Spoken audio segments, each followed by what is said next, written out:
High guys, welcome to my fat loss journey 6th vlog. Hello, good morning guys. आज date आहे 22 मार्च. आज थोडंसं उशीर झाला होता वॉकिंगसाठी जाण्यासाठी. 7 वाजले होते. आज आपला नाईट ऑफ होता म्हणून आपण जरा लेट उठलो होतो.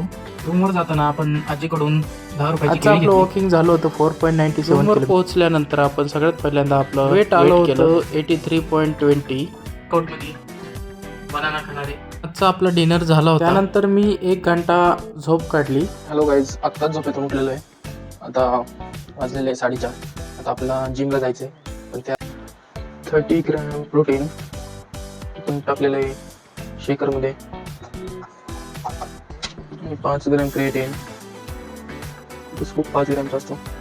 त्यानंतर मी जिममध्ये आलो. वर्कआउटच्या पहिलं वॉर्मअप केलं. आज आपला चेस्ट आणि ट्रायसेप्सचा वर्कआउट. सगळं वर्कआउट मी काय आता दाखवत नाही, कारण की सगळं वर्कआउट दाखवलं की व्हिडिओ खूप चेस्ट आणि ट्रायसेप्सचा वर्कआउट झाल्यानंतर मी जिममधून निघालो. आपलं प्रोटीन शेक पिलो. रूमवर जाताना आपण 4 अंडी, कांदा, काकडी आणि 1 वॉटरमेलन घेतलं. त्यानंतर आता आपण 1 होल एग आणि 3 एग व्हाईटचा आपण ऑमलेट बनवणार आहे. थोडासा कांदा चिरून घेतला.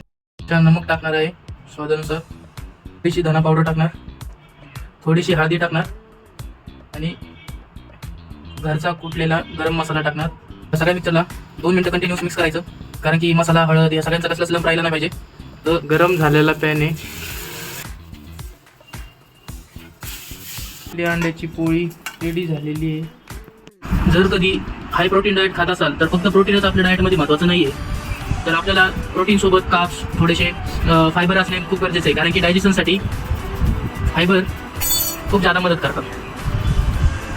ऑमलेट खूप भारी झाले होते. आजचा आपला डिनर होता 1 होल एग आणि 3 एग व्हाईट. तर मग आपण ती माय फिटनेस पॅलेसमध्ये लॉग केलेला आहे. तर एक एगच्या सगळ्या 72 कॅलरीज, 6.2 ग्रॅम प्रोटीन आणि एग व्हाईटची सर्विंग आहे 3. टोटल आपण 4 एग खाल्लेले, 1 होल एग आणि 3 एग व्हाईट. त्याची मॅक्रोज बघा. कार्ब्स आलेले 7 ग्रॅम, फॅट आलेले 19 ग्रॅम आणि प्रोटीन आलेले 17 ग्रॅम.